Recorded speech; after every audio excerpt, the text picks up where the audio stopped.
Welcome back to the channel. If you're new to the channel, welcome to the channel. So this video is part 2 of the last video where I did everything I hate, hate's a strong word, everything that annoys me about my van video, which had quite a lot of views for this little channel, so much appreciated. So what we're going to do in this one, because of some of the comments, and I really appreciate people getting in the comments and there's been some to and fro in and some conversations, been really cool actually, good read, and some good advice as well from a couple of you, especially regarding the gearbox and making sure I want to say scuttle tray, but anyway, doesn't get blocked so that water doesn't drip onto the gearbox and stuff like that. Very, very handy, always up for some good advice.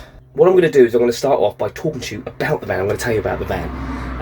I know a lot of people are like, oh, it's really old, you're going to have problems, blah, blah, blah. And I've had this before. I used to own a Mazda Bongo, and that was over 20 years old when I bought that. I ran that for 5 years, didn't really have many issues, only just normal wear and tear stuff. Did 55,000 miles all around the country, used it as a day van and everything, until I finally went to the scrapyard, but you know, I got a good amount of use out of it, and plenty of camping trips in it as well, which is really good, which is how we started really. So before I go on about the van build itself, let's talk about the van. It is a 1989 Fiat Ducato. It's an Autostratus by Eldis. The van itself, when I bought it, was just under 7. It was advertised for 7,000.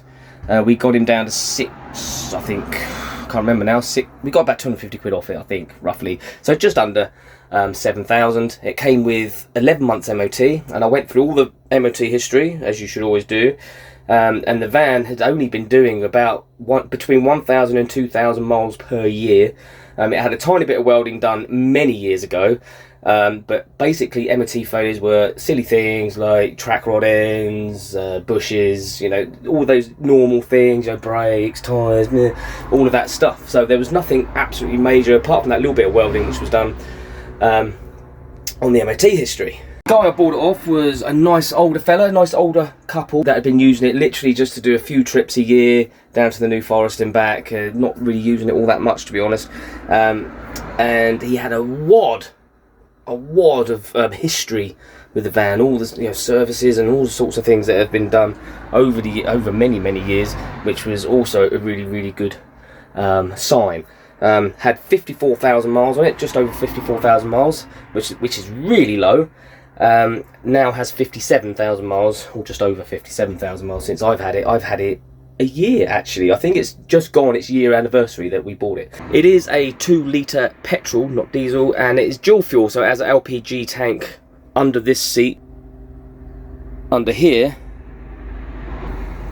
which was another selling point for me, although we've never been able to get it to work. It is full of gas, but I can't get it to work at all, so we are toying with the idea of either getting rid of it or maybe trying to get it fixed. I don't know. It would be good to have the space, but anyway, that was another selling point for me. Low mileage, petrol. I'd rather have had a diesel, but after test driving it, it was all fine, brilliant, no problems. So it is underpowered. I think all these old ones are a bit underpowered. It's terrible on hills, but it is what it is. You're not getting anywhere in a hurry. Strange noises outside. Anyway, because it is petrol, miles per gallon are a little bit rubbish. I think it gets about between 18 and 20 miles per gallon, which isn't the best, which is why it probably has the LPG tank in it. Somebody's done that. It's a very old one, but maybe I'll go into that on a different video. So when it came round for its first MOT, which was just done, it did fail. Not on much though. It failed on, we had to have the rear brakes done, shoes, and one of the cylinders was seized, and it was, yeah, just shoes on the back, and it had an oil leak, which they described as a catastrophic oil leak on the rocker box. Had the rocker box gasket done, it still was leaking. It turned out to be where the bracket, it's really hard to explain, but I've done it in another video, where one of the brackets that holds the air filter on had been taken off at some point. Somebody put it back on and didn't put the washer in the right place. They put the washer in the wrong place when they screwed it back in, so it was leaking out of that hole where it screws in to the cover. So we've since sorted that, easy fix. Once I say easy fix, but I did pay a mechanic quite a bit of money to try and troubleshoot it, and he thought there was a crack in the cover. I discovered it myself after it failed the MOT for the second time on the same thing. Anyway, a whole different story. It failed on that, and it had a blow in the exhaust, and the headlight needed adjusting, and that was it. It wasn't a lot. No welding. at all, which is great. Everything else was great.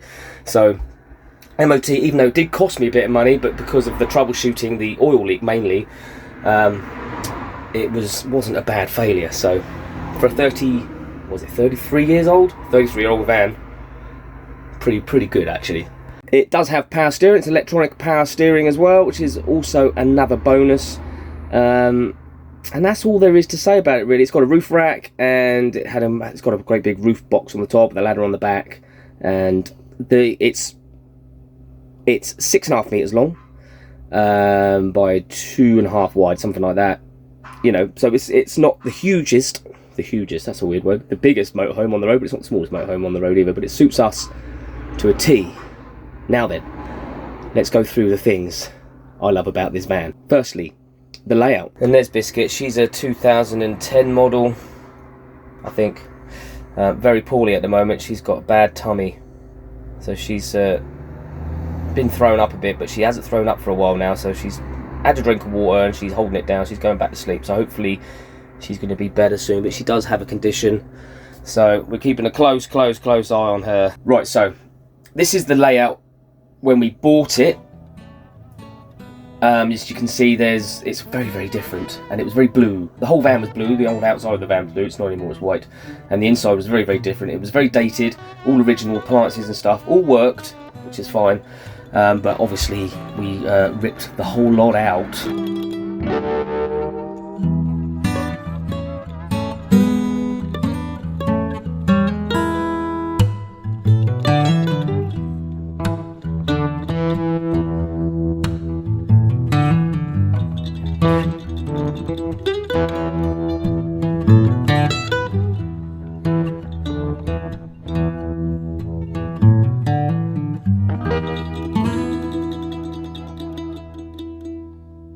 So first thing is the layout. The layout of this van, I think we've pretty much nailed it. We've got a nice big sofa area here with our table.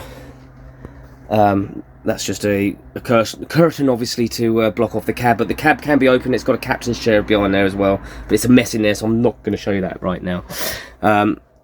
We've got a nice big kitchen, full-size kitchen sink, which we absolutely love. Loads of work surface. This was Mrs. H's specification. She likes to cook. She likes to spread out. So I did a nice big sink, because she does make a mess. She'll make you a sandwich and she'll use every pot in the kitchen. So we've got a nice big kitchen area, loads of cupboards. All these were original, apart from this one, because there was a gas fire here, so I did had to build that cupboard there. But we've got quite a lot of storage space. It's not bad. Nice big cupboard under there as well. And this sink is brilliant. And all of this, obviously this work surface is brilliant too. So that's one thing we love. Also, I tried not to modernise it too much as well, because I kind of wanted to keep the more retro feel. So we've kept all the doors and everything as they were. Obviously replaced those handles there. There was trim on these doors, which I did take off to make them flatter. I kept them on that one though, so we've got that kind of like cottagey kind of feel about it, which I really dig. And painted it all white, obviously, because it just cleans it up, doesn't it, and makes it more spacious. Staying in the kitchen area, I put a max air fan in, obviously, right bang in the middle of the kitchen, which works brilliant. Absolutely amazing that thing is. Can't sing its praises enough, as you can tell. Love that clock as well. I can read that even with my blind eyes. And we've got like bits of storage hanging around. All this works really well. There, all of it good. Glasses up there. Got a nice display cabinet there, which is cool. So overall, the main living area of the van, really happy with the layout. I built that cupboard there, and obviously put a plug socket and USB in there as well. That wasn't there originally. Under here, this is where the cooker was, and the fridge was originally here. So that's my electric cupboard, and we've got a nice big fridge, which is handy because we carry quite a lot of food around, which is awesome as well. And then I was able to make this little cubby hole, which has got the outside table in there, and we've got a step ladder there, which is for getting into the bed, which I will show you in a minute. Lighting, I went crazy with lighting. There's lots and lots of options. You've got a switch here which turns these on under there, as you can see. Little spotlights which are directional, and you can turn them off individually as well if you want to. We've also got lights up here in the ceiling, and these are very, very bright, which Tracy loves for when she's doing her makeup. So we've got spotlights under there as well. In the kitchen we've got spotlights. Where's the switch gone? You can turn on individually, so you can have one on, two on, three on. There's one under there as well. And we've also got LED lights, so like mood lighting around the two windows, which you can obviously with your remote change to whatever you want. Blah blah blah. You get the drill. You've all seen these. They do that as well. You know, which is nice when you sat down in the evening if you want a bit of ambience. If you've had too much to drink and you fall over, you might need an ambulance. Terrible, Brent, terrible. Other thing we love is these blackout blinds. They're thermal as well. We've got one in this window, and in the bathroom window at the back. And then I have the stick-on thermals that I put in the cab area when I want to. They came with the van, so that's a real big bonus. This little thing down here, Tracy found, and she was really excited about it. And I don't blame her, because it's really cool. And if it's a good storage solution as well, as it doubles up as a buffet or a seat, you can sit on it, whatever. And inside there, shoes and slippers and stuff can go in there, and that fits in between there lovely. And you can put your feet on it, or you can pull it out and somebody else can sit on it. That's really cool.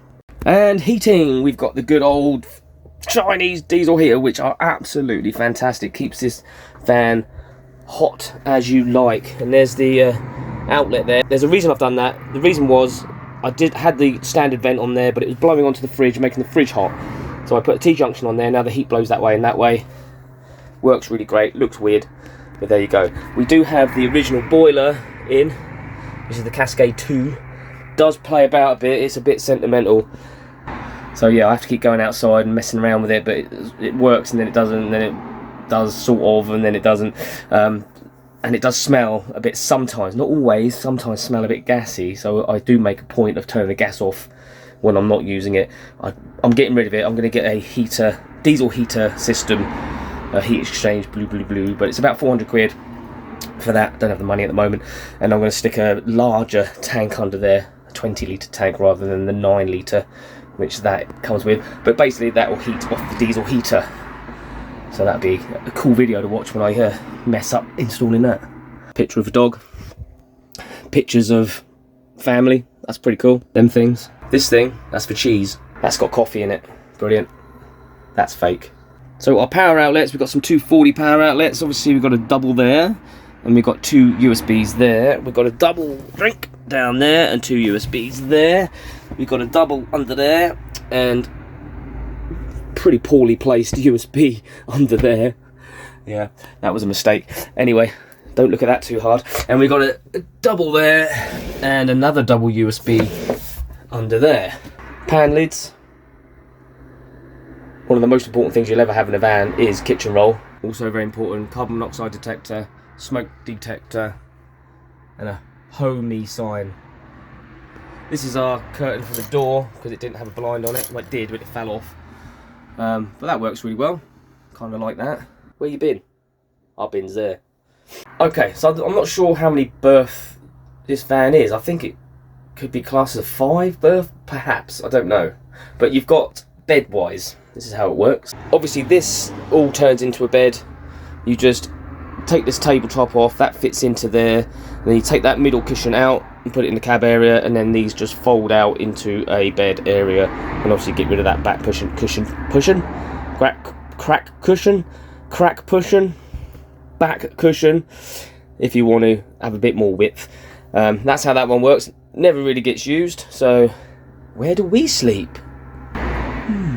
Well, this brings me back on to this little cubby hole here. There's a step ladder in here. You go, well, what's that for then? Well, you pull that out and you put that there like that, and then you come over here and you push this button up here,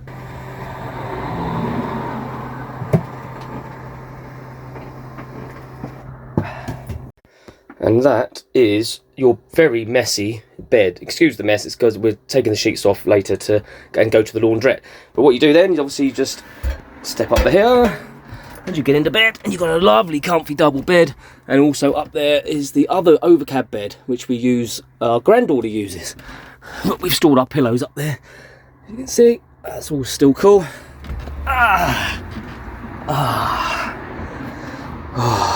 Don't look, Mrs H, I've got my shoes on the bed. Night. What's good is you've got access to all the cupboards still, so you can get in and out of those. Oops, always a prize when you open the cupboard. And to the side there, so you can put stuff on the side. And you've got access to the sockets there, so you want to charge your phone, whatever. You've got your nice vent up there when it's hot. And you can still use the Max Air fan over there. Controllers are all there, so you can still turn the heating on and off. And Tracy's, she sleeps this side, she's got access to the table down there, she wants to put stuff on the table, and all her cupboards as well, and the lights. So when we get in bed, we can turn the light on and off. Obviously it's not turned on over there. And that's that. Bed sitch. I would probably say that the bed situation is my favourite thing of this van, because it takes like literally 10 seconds to sort your bed out. You just push a button, down it comes, you just roll the duvet out, put the pillows down, you're done. You just climb in. It's excellent. Still got access to the main door, in and out, no problem. But having said that, it was over £2,000 to buy the kit for this. I may do a whole separate video on it. There is some videos of me building it. If you look past down the playlist or whatever, I'll put a link in if you like, if you want to see any of that. But the actual motor and the whole kit was just shy of £2,000, I think, and I had to build the bed separately. It was a bit of a mission. It was a mission to get it in. Biscuit thinks it's bedtime, but it also means that it doubles up like a bunk bed, so you can sleep under there. If you had guests over, I slept under there last night actually, because I was looking after the dog because she was poorly, so I was making sure that in case I had to get to her quickly, I was there. So I slept on there. I didn't even make the bed out, I just slept across the back bit there, and it was very, very comfy. Wouldn't it be? Good girl. As you can see, I can just about stand up underneath it. I'm about 5'9", probably with my shoes on, 5'8", 5'9". I'm not the tallest person in the world. So I do have to, you know, when I walk through, I can walk through fine. I do have to make sure I duck just slightly, but I can just about walk through. Okay. So for us, in this particular van, it worked out all right. That's a seating area in there anyway, so you tend to just go in and sit down, so that's okay. But I can walk around, it's not an issue. I haven't banged my head too many times. But the reason it's not flushed, because originally when I built this, I was like, oh, it went up to there. So there was plenty of room. There was that much more, which is, I don't know, a good couple of inches or more. But you've got to take into consideration, you're living in here, you've got to get a good night's sleep. You've got to have a good mattress. So we've got a thick mattress on there. I'm not sure if it was 7 inches or 8 inches. Might be 8 inches. Mrs H will put me right on that, but it's thick. It's a thick memory foam mattress, and I tell you what, it is like sleeping on a cloud. It's amazing. So I don't regret it. Obviously, if you were a bit taller than me, then you risk a bang in your head or whatever. It might be a bit uncomfortable. But if we were going to do another van again, say this van did bite the dust, then I would probably look at doing a Luton, and they're a lot taller, so you get away with it a lot easier. And this door, what's behind this door, you say? I like this door. It's a little schmoodle doodle foldy thing like that. We've got a bathroom, so we've got a separate bathroom. Excuse this, it's water tank, dirty washing. Separate bathroom, which we can close off, which is great. Hello, big mirror there. It's hard to show you, but we've got a rainfall shower which fully works, and a normal shower, and then our toilet obviously is all in here and everything. It's hard to get in there, but it works great for one person. And then you can shut this door off here like that, and you've actually got enough room to move around, get changed, dry yourself off after you shower and all of that stuff. And here we have the wardrobe, which is, you know, decent size wardrobe. Water tanks under there, so water tanks in there, and then in here you've got the water pump and access to all of that. this isn't original, so whoever had this van before us, or someone before us, built all this. This wouldn't have been here. And then you've got this situation in here. We're probably going to change this. We're probably going to rip all this out and maybe make it just one big wardrobe. Don't know yet. It's up to Mrs. H, innit? And obviously you've got this sink here, a nice big tap, which is awesome. Love it. And the mirror. This is here, one, because it's a great mirror to have. There's also a mirror behind this door as well, a full-length mirror. But behind here is all the pipe work for the shower, so that acts as a access panel as well, which is really cool. And then we've got this nice little shaving mirror, which pulls out and is magnified. Oh, hello. And it's magnified and stuff, and goes in all different directions, which is also really cool. These lights I put in are really bright, which is really great. Love it. And then you've got your old original fan, which I didn't paint for some reason. And all this backing stuff, this plastic, this was already here. This was already all done. I put this wall in, this partition wall in here, to eliminate having a curtain, because you have a shower around that corner. And yeah, it works really well. You have to do this to get out. There we go. And then you're back in to the kitchen. But it's really cool because you can have it open. You can have that back blind open if you want to, or if you want privacy you can close it, or you can, you know, shut it all off. Nice, innit? In the last video I talked about my power and everything and how we got it wrong, but we're all right now. So we've got like a 200 amp hour lithium battery. I've got an EcoFlow Delta 2, which is about 80-90 amp hours if you're doing it in amp hours. And I've got a petrol generator as well, which is a 900 watt pure sine generator, which we use to keep topping everything up. And it means we can go off grid full time. 70 litre water tank. For our internet needs, we've got this Huawei router here, which is velcroed onto there, but I can move it around to different parts of the van. Sometimes I have to, it works most of the time there, but sometimes I have to put it over by a window or something. It'll get a better signal. We've got it on ID network, I think it's 3, on the 3 network, that one. And then our phones are on EE, so wherever we are, we can usually get a signal, good signal, either on our phone, we hotspot the phone, or on that, or both. So I haven't had a problem before. This came with Smarty. Terrible, awful. Could hardly ever get a signal with Smarty. As soon as I put the new SIM in, way better. That was about 20 quid, I think. So that's good. This is really cool. This is an internal security camera. We have 2 external security cameras by the same people. It's upside down, I can't read it. Really good though. I think that was about 30 quid, and then the outside ones were 40 quid each. This one runs off of USB, so it's plugged in down here, so it runs off your 12 volt. The ones on the external are 240, so they run off our inverter. They're really cool. You can access them through the Wi-Fi when you're out and about, and they give you alerts. And the outside ones have floodlights on them as well, so they're like external, like security lights as well. Really cool, really dig them. There is videos on them back there somewhere in the playlist if you want to go check it out. So in the previous video I did tell you the budget. The budget was 20 grand.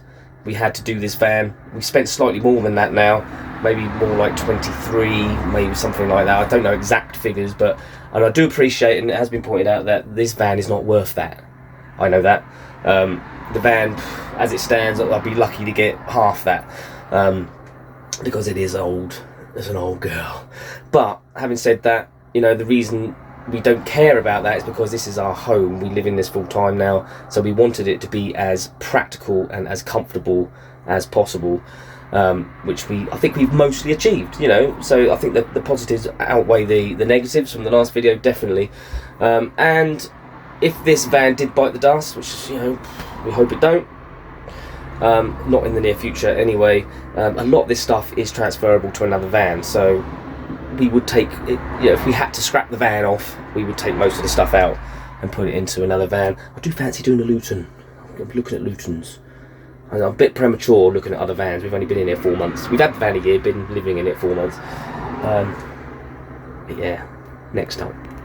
Driving the van when I first got it was interesting, to say the least. Going back to gearboxes, the gear changes on these vans, and I know it's not just this van, because my daughter has a Talbot Express with the same gearbox and everything.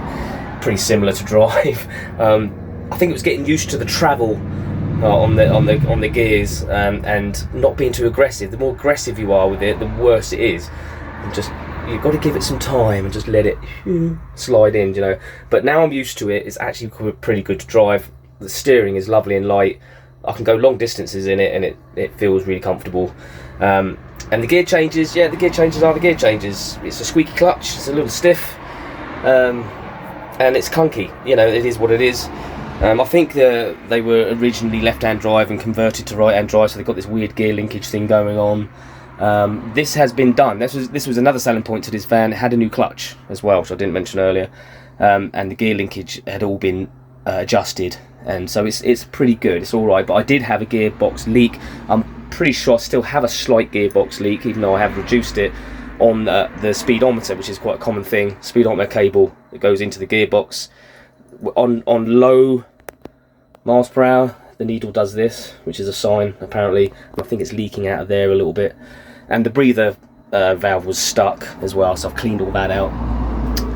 I checked the gearbox oil recently, and it had dropped very, very slightly, not a lot. So, you know, like everything, you know, especially these older vehicles, well, any vehicle really, to be honest, you just got to keep checking things, haven't you? You know, get under the bonnet, you know, once a week at least. Check the fluids, check there's no leaks, anything like that. You know, anything that you feel like needs looking at, just get it looked at, you know what I mean, or look at it yourself, which is what I tend to do. Make sure the oil's topped up, make sure the coolant's topped up, look for leaks, gearbox oil's topped up, all that stuff, and drive it. I just drive it sensibly, you know. You can't really do anything else with these, to be honest. It's slow, it's chunky, and it's clunky, but we love it. So that was part 2. That's everything I love about my van. It also turned into a little bit of a tour. I hope it was interesting for you. If you're thinking about buying one of these vans, then all I suggest is just go through all that MOT history and, you know, service history, and get someone to look at it that knows what they're looking at. I mean, I do and I don't. I'm not a mechanic, and that's it really. I mean, like it's been said in the comments, it is a bit of a luck thing anyway. I mean, it is with any vehicle. I've had newer vehicles that have been absolute nightmares. My daughter Harley's got a Talbot Express, and diesel one, and she's having problems, electrical problems, lots of them, and she's had clutch problems from the off, you know, so you just don't know. Anyway, don't forget to like, comment and subscribe, and I'll see you later.